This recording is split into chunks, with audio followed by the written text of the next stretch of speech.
What's going on, y'all? This is Jay Lee degood, and man, I'm telling you, I am stoked today. I'm happy. I've been telling you guys for the past couple weeks, I've been waiting for this man to come right here and sit down with me, and we are going to talk to you about the history behind this man and myself in the state of Delaware, all right? We ain't claiming to be the first because there was one before us, but we're going to talk about all that. So I'm going to sit on down and I'm going to go ahead and introduce to you guys a real good friend of mine. I've known him for many, many years. Shawn Hardy, come on in and have a seat, buddy. Thanks for coming, man. I deeply appreciate it, man. What's up, buddy? Good What's to see up, you. man? What's up? What's going on? Been a long time. It's been a long time. So let me go ahead and brief you guys, you know what I mean? For those that already know who he is, that live here in this area, this is Shawn Hardy, good friend of mine. I've told you people before that when I was working with Combat Zone Wrestling, helping them find a place to do shows back in 2002 in Delaware, I found them, you know, Rack's Bar and Billards, which is now closed, I guess. I don't know what's going on there. Might still be Bubba's, but it might only be open up on the weekends or whatever. But I did a show. I promoted a show for Combat Zone Wrestling at Rack's Bar and Billards, and we put flyers and posters out all over Dover. Well, you guys know that Steve Kopic and me are good friends, and Steve's got a connection with his former girlfriend's side of the family, relatives, cousins, third cousins, or whatever. So I got to wrestle Steve at that Combat Zone show. And at that Combat Zone show, at ringside, was this man right here with Steve Grossman, Grossman's son, and I believe your stepboy was there. Yep. My stepson. And they saw the show. They saw me and Steve C. And, you know, and then they were like, what? This motherfucker from Dover wrestles here? I thought Steve was like the only one involved. You know what I mean? Boom. But JD couldn't. I had never met him.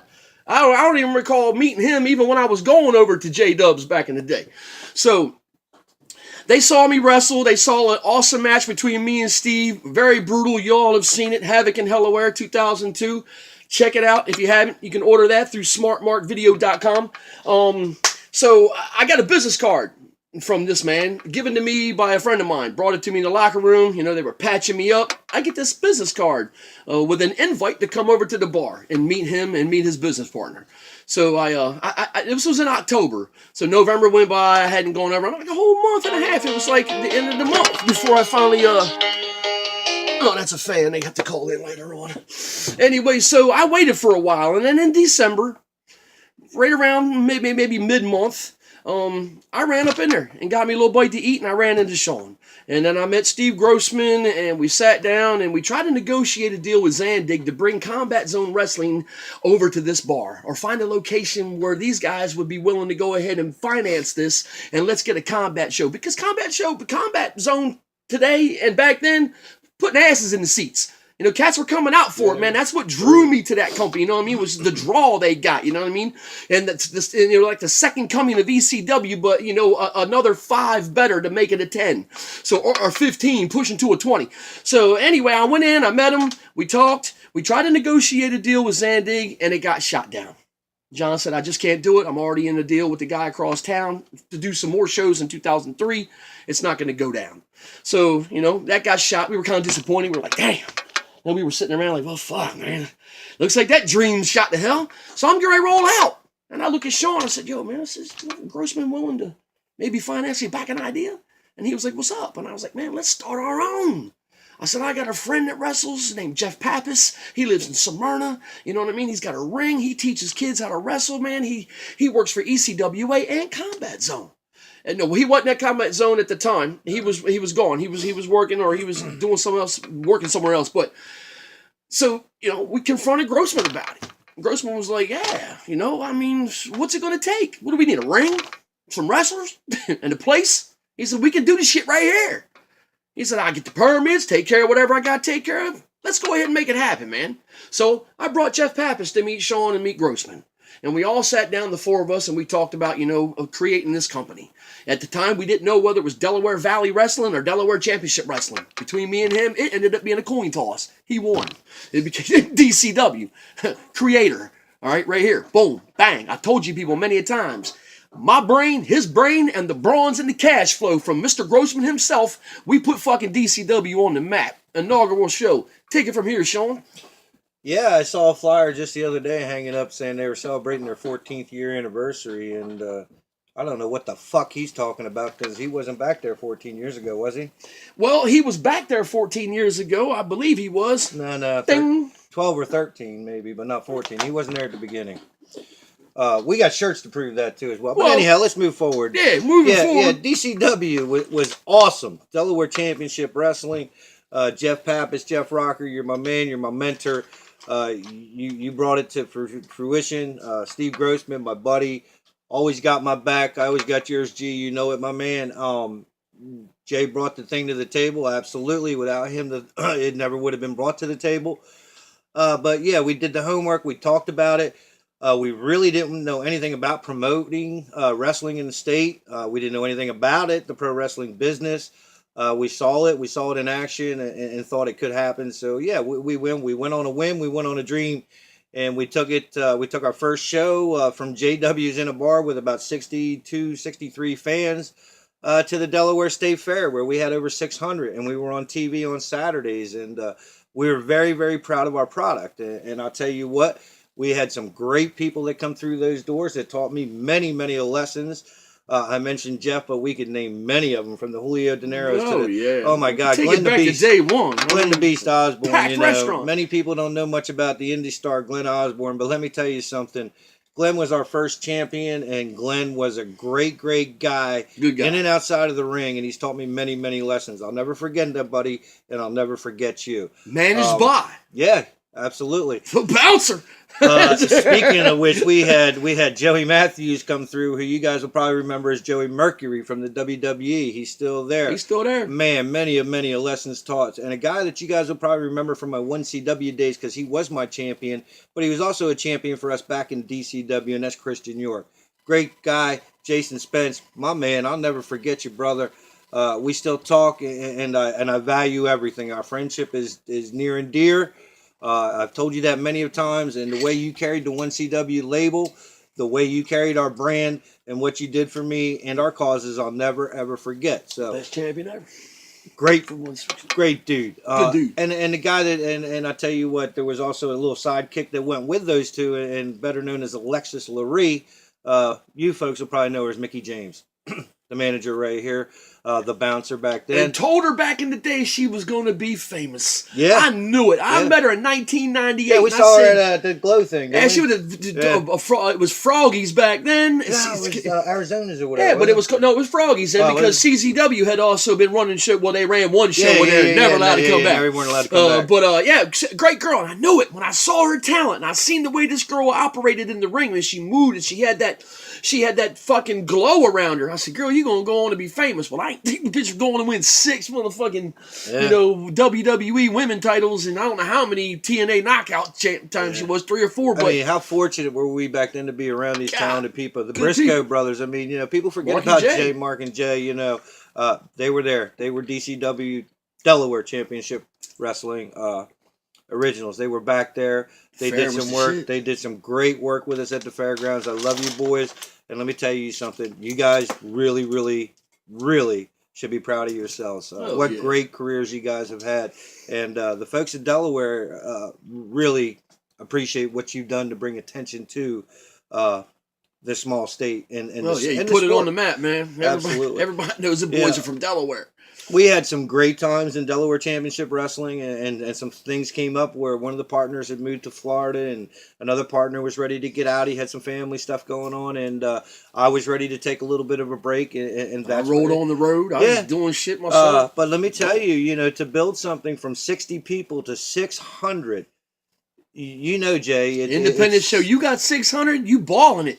You doing it in a break, because 125, 150 is real good, but your average is 60 to 100, 120 the max, man. When you get 250, 350, 400, 450, 500, then 600 at a big ass, inaugural, the first show down there, with blowed out house packed in there, man. Yeah, when I came back as 1CW, yeah, absolutely. We had to open the doors and add more seats, and we'll get to that a little bit later in the chat. But staying with the Delaware Championship Wrestling and some of the days back then, and some of the stars and some of the memories, man, if we told some of the stories, we'd probably get arrested for them. But let's not forget Mr. Chris Wilde himself, Mr. Chris Camacho, man. Oh, man. Can we tell the story? Boy working in the kitchen. I love this story. You want to tell it? Yeah, Chris Wilde, Don't I love mess you, it up. brother. I love you, and I respect you, bro. I mean, because this is straight shoot. This is honest truth. There's no lie to this, and I told everybody when I did this, we were laying it out on the table. I'm not burying a damn soul. If I bury myself, it's because it's the truth. Chris worked for me.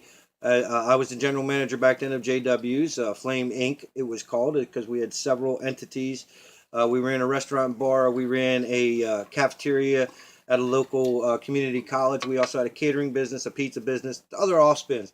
Chris was one hell of a hard worker. It's a good dude, man. You knew right then the integrity of this guy was real. He whatever he said he was going to do, this motherfucker did it. There, I said it. He did. Chris came to us one day, and he was probably all of about 5'4", 5'5" at the time. Rashed out on his face, broke out from latex. He was all like, yeah. We had the wrong gloves, and he broke out. Matter of fact, He come up to us. He was all pissed off at me, and he said, "I want to talk to you, boss." I said, me being the dickhead that I was, I said, "Anytime, Chris, but not right now." Not right now, I'm busy, buddy. Yeah. Anytime, Chris, but not right now. And then I laughed. Anybody knows me, know that's me. But yeah, and immediately I said, "Chris, sit down, let's talk." He said, I want to talk about joining the wrestling school that you guys are talking about putting together. I really want to do this. Yeah. And of course, knowing that Chris has been a big fan because we worked together, and I got to know Chris and a little bit of his family, and know Chris himself. And knowing how much he really, really had the passion for it, and knowing his work ethic, I knew this guy was probably going to be a success. Did I ever dream that he would be probably the best student to ever come out of the school? At that time, no, I wouldn't have thought that. But let me tell you something. I'm very proud to say he is, by far, him and Zach were great. But Chris, buddy, I'm proud of you. You were by far the hardest working and the best student to come out. And we had many come through those doors. They're coming. Yeah, I'd love to sit down and chat with those guys. I think the world of them, and we've been through some great memories and some great matches, I'm going to go panoramic with that view. we could talk about some great stuff, with Francine, and Talia and all the guys, which, people, a lot of them don't know who Talia is. We can sit here for hours, y'all. You know what I mean? But this is going to be probably a 4 or 5 segment. You'd have to call her Velvet Sky for these people to understand. But back then she was 17 years old. 18. She had to be 18 wrestlers. She was 18. Yeah. What a great talent, and how fortunate were we to work with the Danny Dorings and the Chris Chettys and all these guys that had come through ECW and some of the big organizations. And let me tell you something right now, rest in peace, Balls Mahoney drinking behind the bar at JW's, one of the funniest shit I've ever seen. Sorry, Steve Grossman, I know you're going to be pissed off. I know that was one of the worst things that ever happened when we were in business, but I'll tell you what, it was one of the funniest things I've ever fucking seen.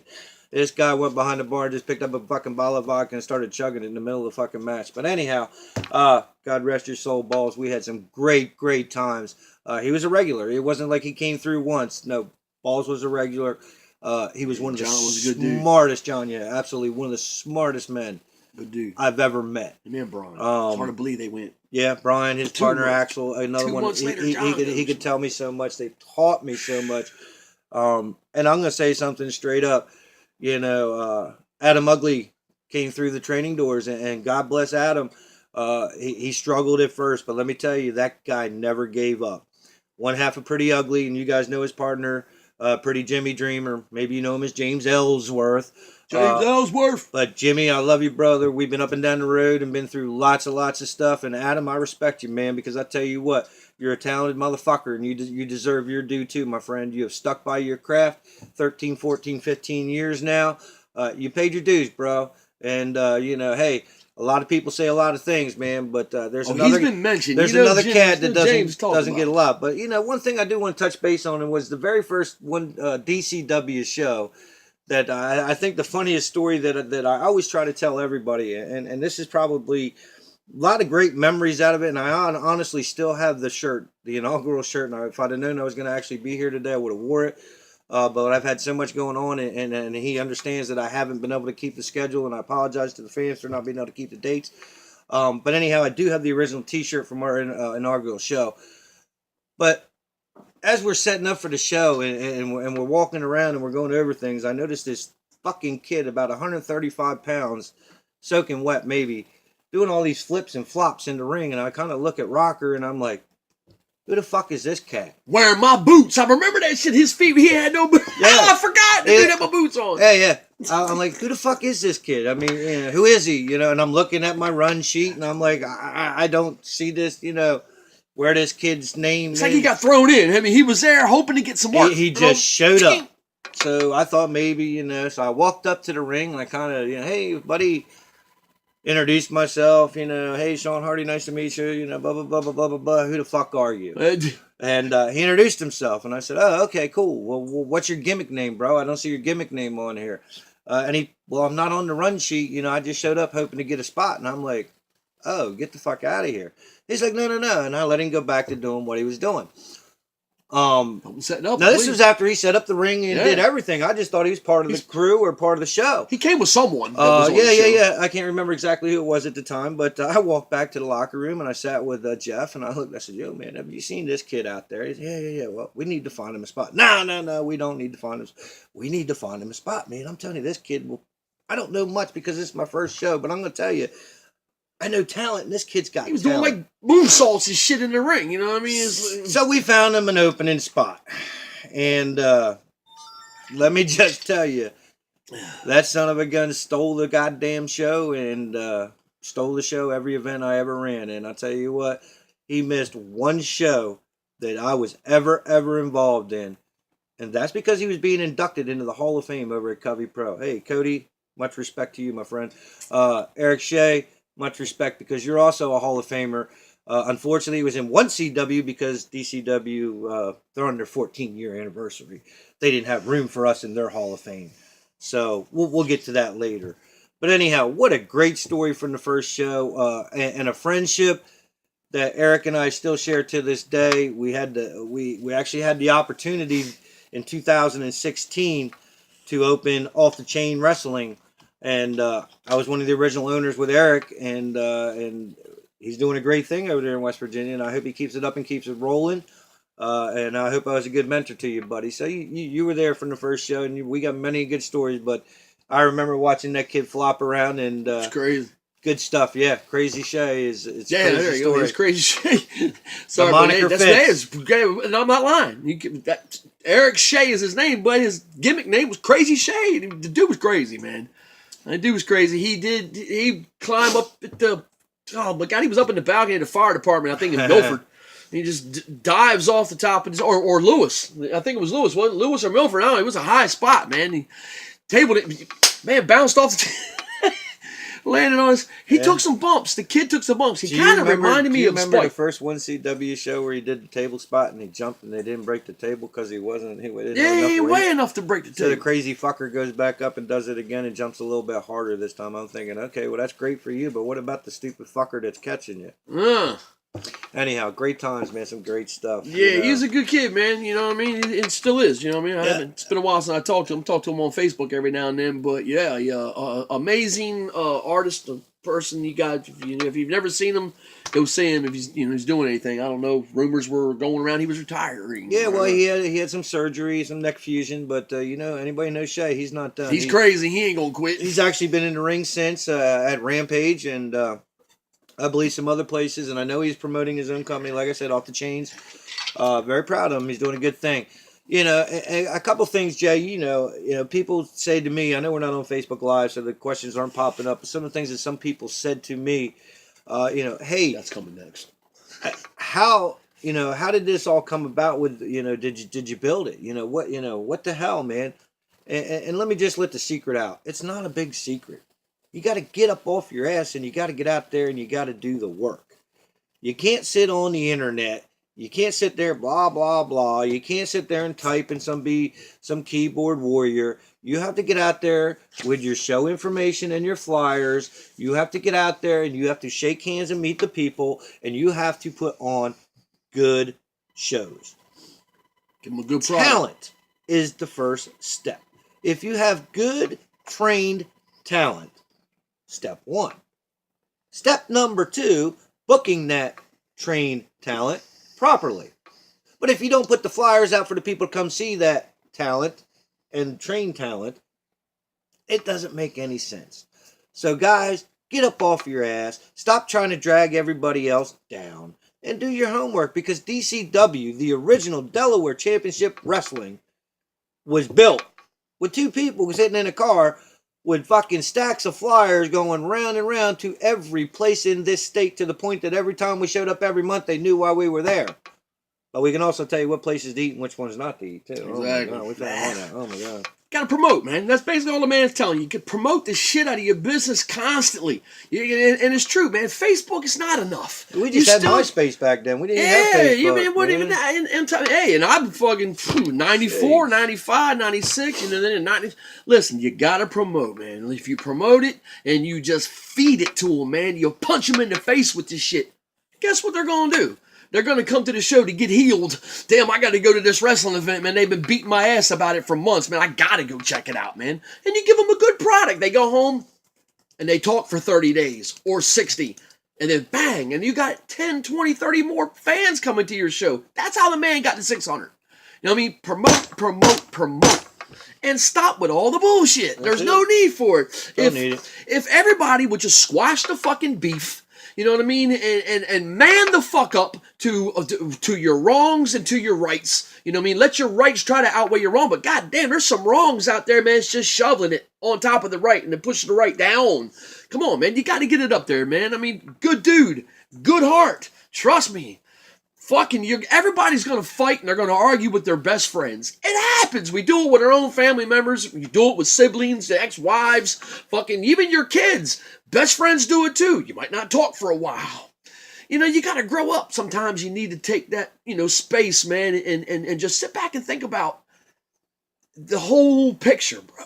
You know, for whoever that's paying attention to this, just listen to what the fuck those that know about this business, like Zach and Chris, you know what I mean, and Shay and myself and Shawn, this motherfucker right here, like you said, he didn't know nothing about this business until we beat it in his fucking brain and we threw everything at him. When I mean we, I'm talking about Francine, all the workers, Balls, John, myself, Rocker, fucking everything that we learned, everything I learned. I was fresh. I was only 2 years in the fucking business when I talked to him in 2002. Just started in 99.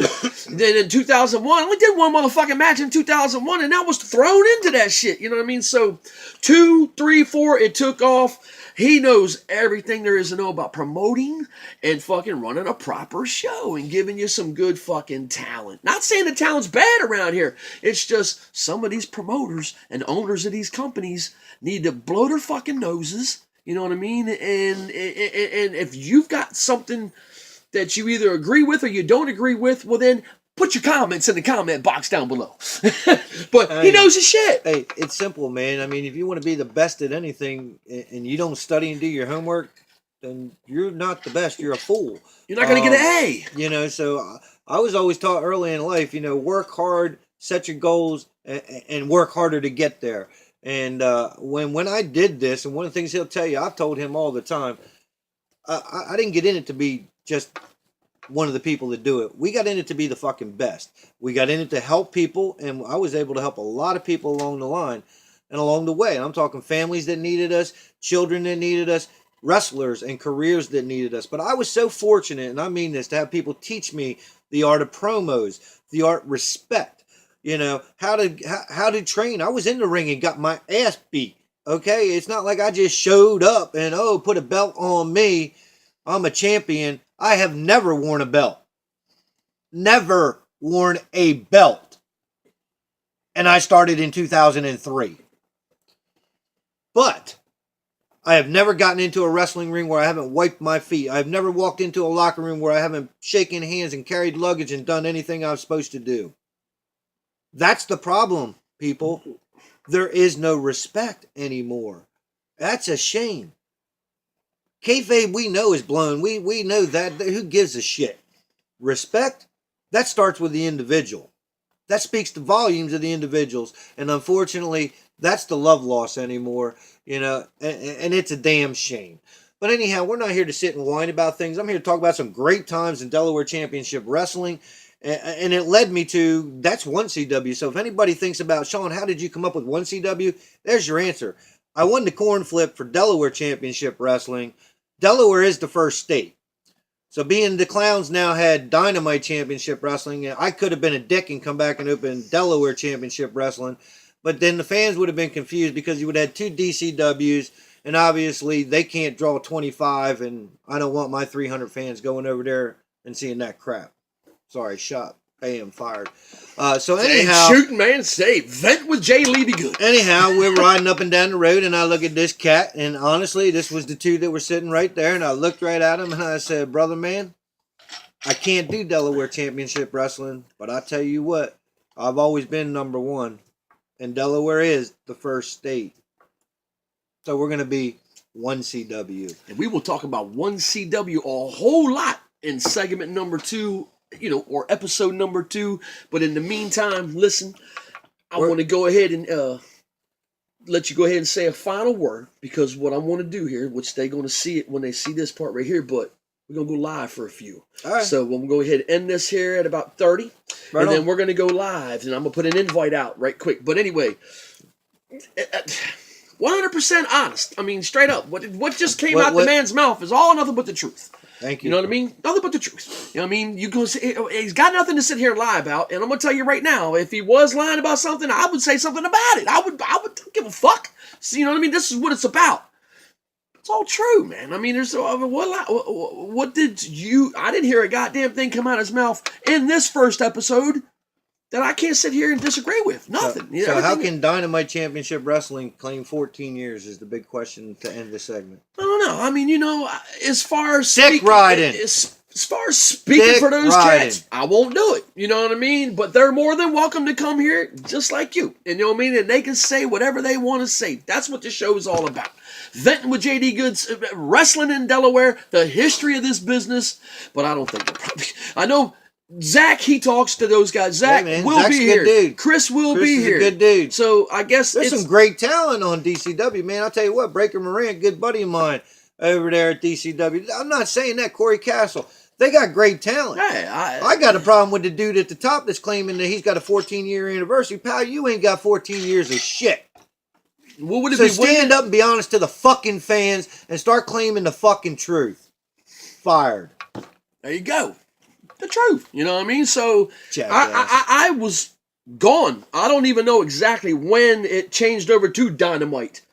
It was still DCW in 2008 when I wrestled Axel in the cage. Did they give you any credit for being the hardcore champion? I don't think they have. Oh. I ain't in the Hall of Fame. I know that. Something? Should be like a manager. I managed the first heavyweight champ and the first female, Mickey James. I managed 2 champions in that company. I don't know. I've asked to be in. I guess they forgot that I also owned Dynamite Championship Wrestling before they bought it. We can get into that too. If you Dynamite? Because if you remember the TV show. That's right. Yeah, it was Dynamite Championship Wrestling. So Dave Klein, 14 years. You want to talk about where Dynamite came from? That wasn't even yours either. We sold it to the twins. Let's keep going with DCW because there's a whole lot more. Oh, now you want to talk about it? Dave, come on. Come on and sit down, buddy. Let's talk about your 14-year anniversary, please. Let's clear this up for the fans because I'm really confused because in my eyes, that's false advertisement. That's kind of like another company that advertises one half of a tag team that they know the guy's not even going to be in the damn state. But you left him on the flyer. You left the fans to believe he's going to be there, knowing the whole time that the boy wasn't going to be there. Why should the talent have to explain to the fans? You guys need to stop lying. Dave, Franco, shot number 2. Pow! Anyway, this has been the J. Lee D. Good Show. This has been episode 1 of Shooting the Shit with Shawn fucking Hardy. You know what I mean? And hey, listen, let me move this motherfucker out of my way. Truth. Nothing but the truth. You know what I mean? And I told you people, I take no sides with anyone. But I can tell you this right now. The man, he knows what he's talking about, man. If there's some conflict, I see heat. I feel it. Goddamn. Goddamn, I'm hot. I feel heat. So my suggestion is to the man that he's talking about, come here. Sit down right next to me, just like he did. He manned the fuck up. He came in here and he got off his mind what he needed to get off his mind. Something was bugging the guy. You know what I mean? And I had no idea. I was clueless until just now. So, And I agree. Come on. Man the fuck up. Get honest. Come in here. Let everybody know the truth. And that's it. It'll set you free. Peace. See ya. Episode 2 coming soon. Date unknown, but I'll holla. Peace out.